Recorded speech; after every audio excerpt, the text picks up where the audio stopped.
Hey, good morning once again, everyone. Tony Winston here. Thanks for tuning in. I'm going to do a video today on the song I'm Old Fashioned. And I'm going to start off with just the basic chords in the left hand and the melody in the right hand. Then I'm going to go directly into some improv ideas. And we're going to talk about developing a motif and stuff like that. Let's get to the song of the day, I'm Old Fashioned. So, of course, the chart is posted down there. You know, it's a PDF file, so most people can open those. So let's proceed. The song is in 4 sections. We've got the A section, the B section, the C section, and the D section. So 4 unique sections, and each one of them is 8 measures long, except for the last section, which is 12. First section, mostly 1, 6, 2, 5. And I'm playing the melody up an octave just so you can see the chords a little better. Now there I inverted the D minor, and I'll do it again. D minor. Now here comes F major 7th, and the melody note kind of clashes, so a lot of times people will make their chord match the note there.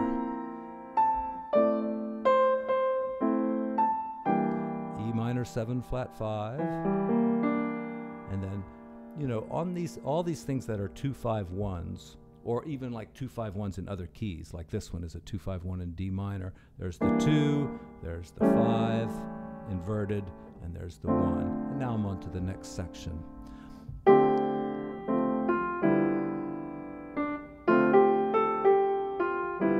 All right, just going between D minor and G 7th.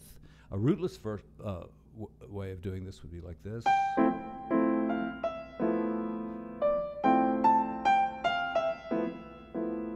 Okay, now here comes what we call, these are scale tone 7th chords, or somebody corrected me and said diatonic chords, because in the key of F, which we're in the key of F, if you go up the scale and you follow the key signature, you know, 1 flat, you'll get these chords, and that's exactly what happens. You've got G minor, and that's a major 7th there, but you can substitute the B flat 6th, the way it says in the chart, and then we have a chord that's not really in the scale, a B diminished. All right, and you know that kind of functions in a dominant way to get to C 7th, but we'll talk about that some other time. All right, so there's a C7 with the 3rd suspended up to the 4th. That's what it means there on the chart. There's so many ways of playing this chord, though. You can play like a B flat over C, or a G minor over C. And if I'm just letting the bass player handle the bass note, I could just play G minor on that chord, because, you know, it gives me that suspension there, and then resolve it to C.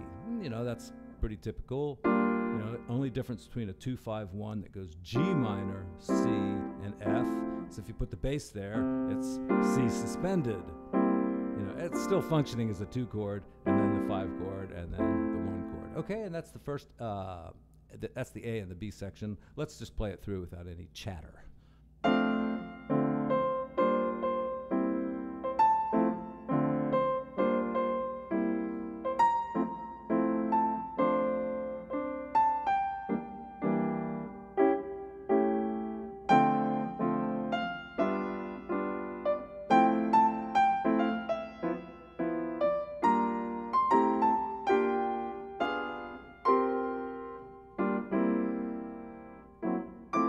Okay, now we get to the last section of the song, the last 2 sections. Now here, it's interesting that the melody kind of starts playing on weaker tones. They're not chord tones, but they're more like, you know, passing tones of the scale. You know, before we were like, you know, here's our F chord, and our melody was da, da, dee, da, right on the F chord, right? But now, you know, it's on the 6th, and then the 3rd, and the major 7th, and all that stuff is kind of pushing us in the direction of a new key, A major, and a very distantly related key. When we get to that key, it just sounds like we're in a whole new environment. So that's what the C section is all about. It starts off in F for the first half, and then goes right to A, and here's how it sounds.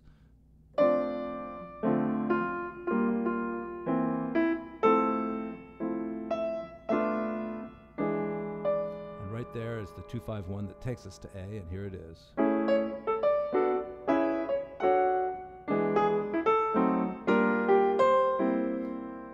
And now we're ready to go to the last section, and that's in the key of F. And when we get to the improv section, we'll talk a lot more about this A major deal and what to do with it. But here's the last section, 12 measures this time. Sounds just like the beginning.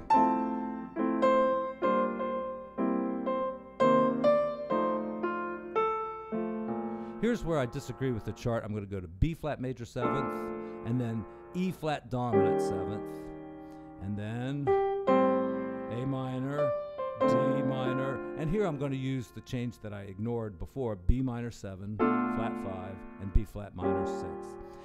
It just makes the song flow in a more typical jazz way, like we did in the beginning.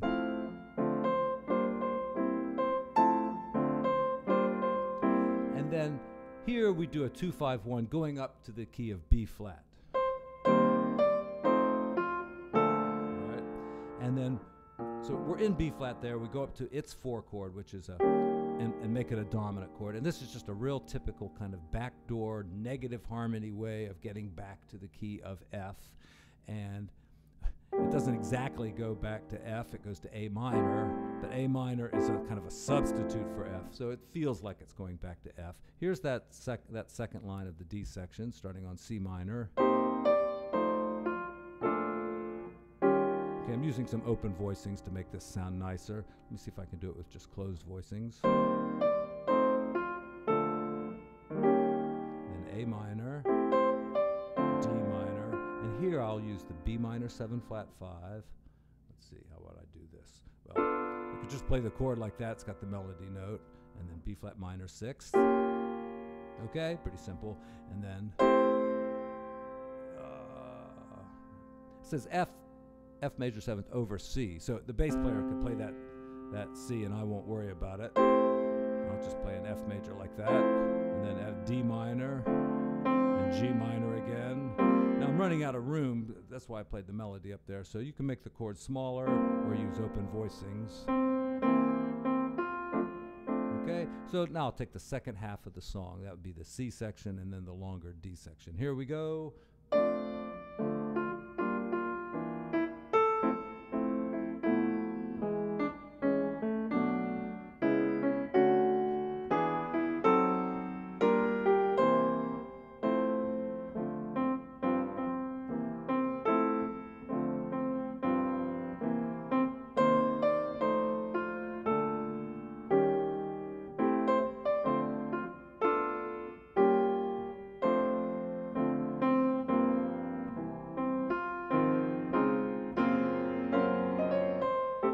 Okay, so I'll put a fancy modern turnaround there at the end, and then I would go into a little solo.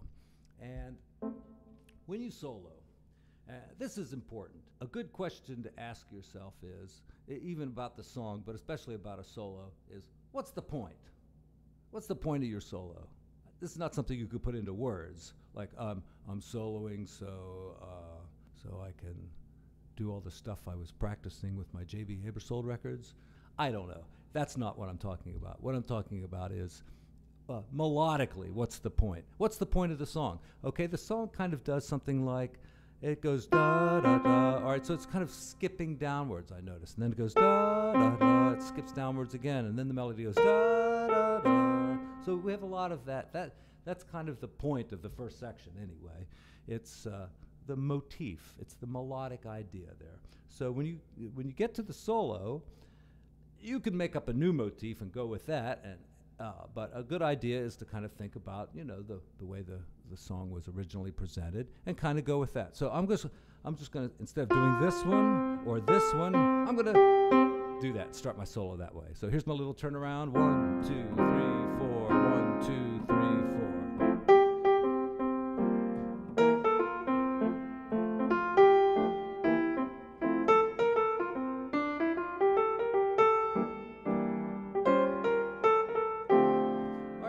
Still kind of hinting around at the melody, and I ended right there on a melody note here. That's that sound of rain upon my window pane. This is a 2-5 in C, so I'm going to stick on the white keys here. 3, 4.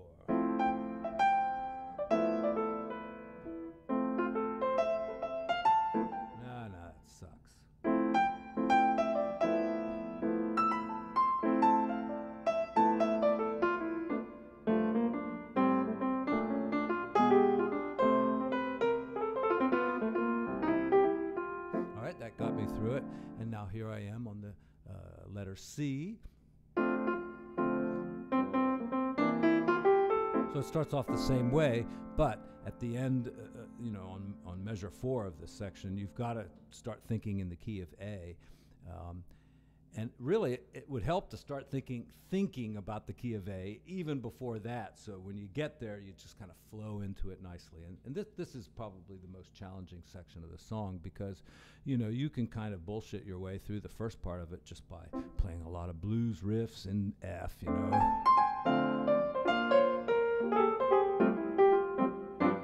I hear a lot of this when I hear people solo, and it's gotten to the point where jazz educators will tell you, don't use the blues scale because it gets so overused.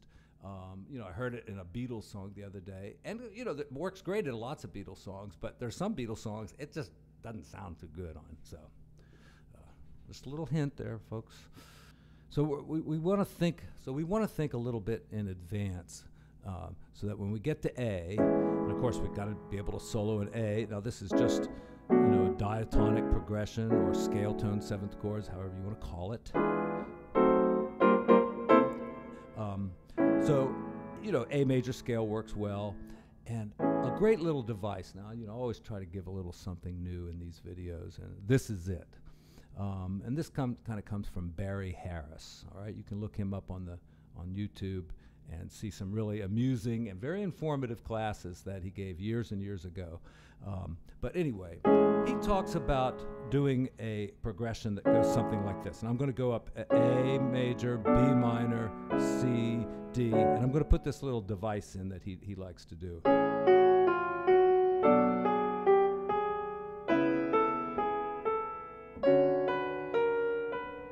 And there's different ways of doing it, like you can go.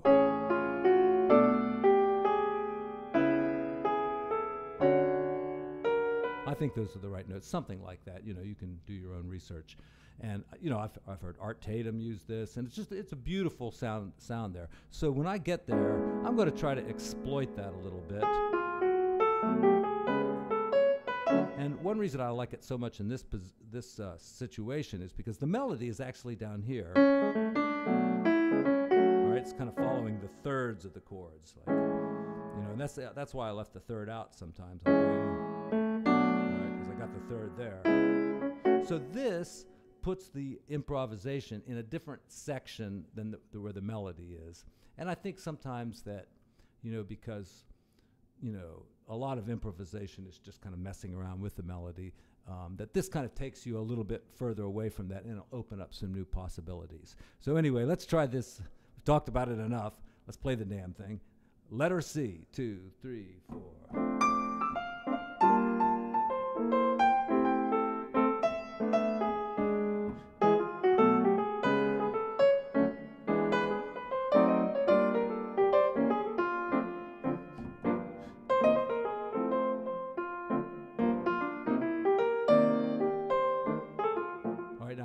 Into letter D there. But you heard when I got back to letter D, I did use a little bit of blues scale there. So letter C was a challenge because we have to move into the key of A, and then towards the end of those scale tone chords, we've got to all of a sudden get back into F there, and we have a 2-5-1 to do that. So that's probably the place that you should practice the most when you're learning how to solo on this particular song. So anyway, let's get through the last section of this song. It's kind of complicated. Starts with the 1-6-2-5. Let's use some blues. All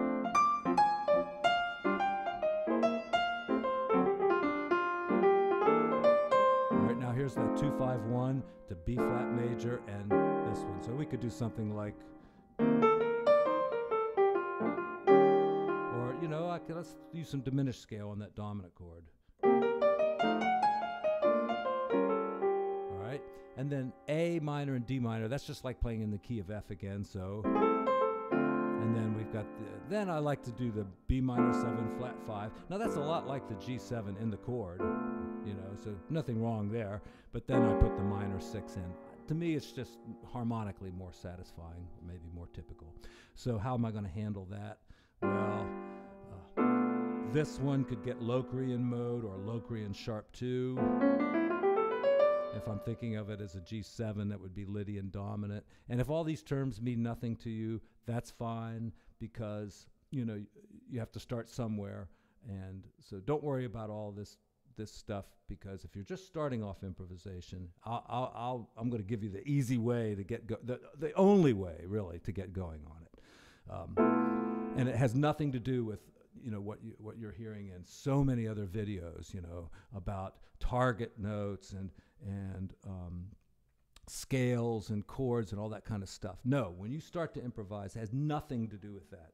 It has to do with your what's going on in your head melodically. Like when you walk down the street, you go bum, ba-do-do-do-do-do-do-do. If you got something in your head, that's improv, and that's what's got to come out. All right, so I'm sure I'm going to edit a lot of that out. Here we go. D, letter D, a lot of blues.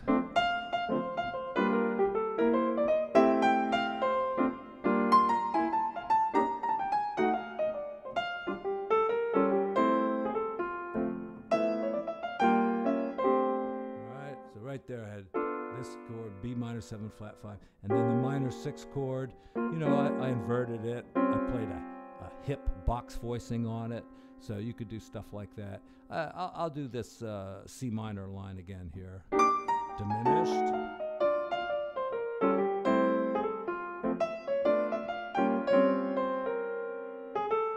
And then a little blues at the end.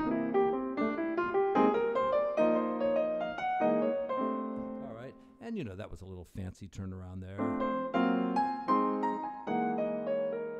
All right, so many ways. There's millions of ways, so you can spend your life studying 2-5-1s. How about that one? All right. Beginning improvisers, this is for you. Here's what you got to do. You just got to do it by ear, all right? You have to probably know a little bit about chords so you can at least play some kind of a chord progression. Like one thing you could do would be to play like, say, an A minor chord to a D7th chord, like that, and just jam on that.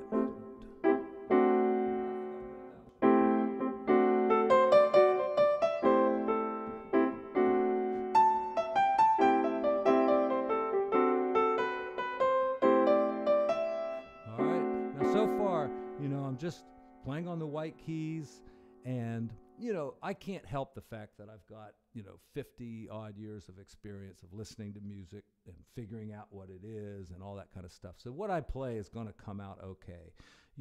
When you start playing it, it might sound something like this.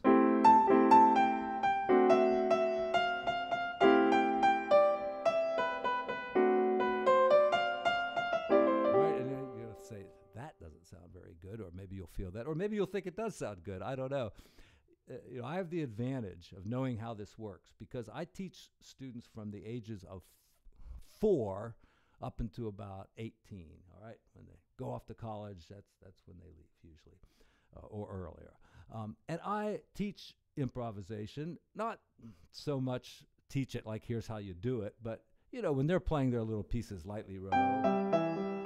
And I play along with them. I play over on that piano. I might do something every once in a while. I don't do it a lot, but I'll just throw something in or put a weird ending on or something. And I'm improvising, and they hear me do it, and they come up with little things of their own, And that's kind of how it starts. You just kind of start messing around with things because you like the way it sounds.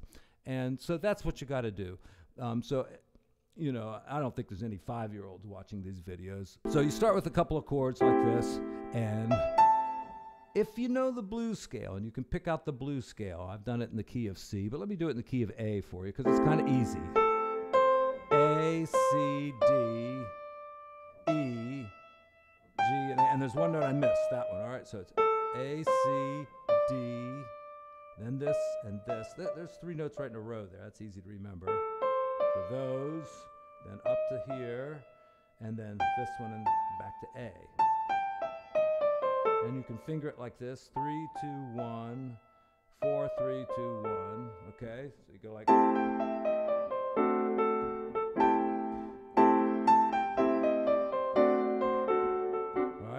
this is what you call the blue note. So you want to be careful. You don't want to sit there and like end on it, like go. You know, just be blissfully playing along on that note. You know, that use that note more carefully.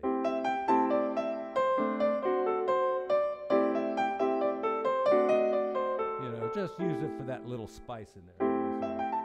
All right, and so you notice that I'm not playing a B, but I could.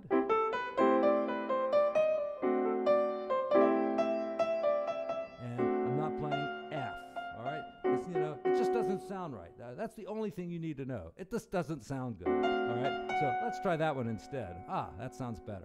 So now I've got all these notes. All right, and I'm just going to go crazy on it, all right? All right, and another thing too, now I know this from experience, believe me, is that beginning improvisers can be oblivious to the time. All right, they're just like, just banging around on the notes there. All right, so it helps to just have a beat going. Now, I don't have a drum machine down here or anything because I hate those fucking things, but here we go. Set it at a tempo that feels right to you. And then, you know, use some basic units like quarter notes or eighth notes.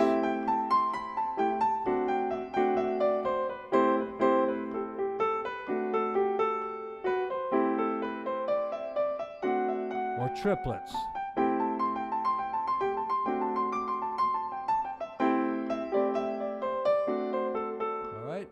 And, you know, hopefully, you know, you listen to enough music kind of in this style. You know, there's lots of rock, blues, and jazz that, you know, is going to sound like this. You listen to enough of this stuff that, you know, you can start to sound kind of authentic, because what you listen to, it's going to come out in your playing eventually. If you're listening to nothing but like top 40 radio, your melody is this.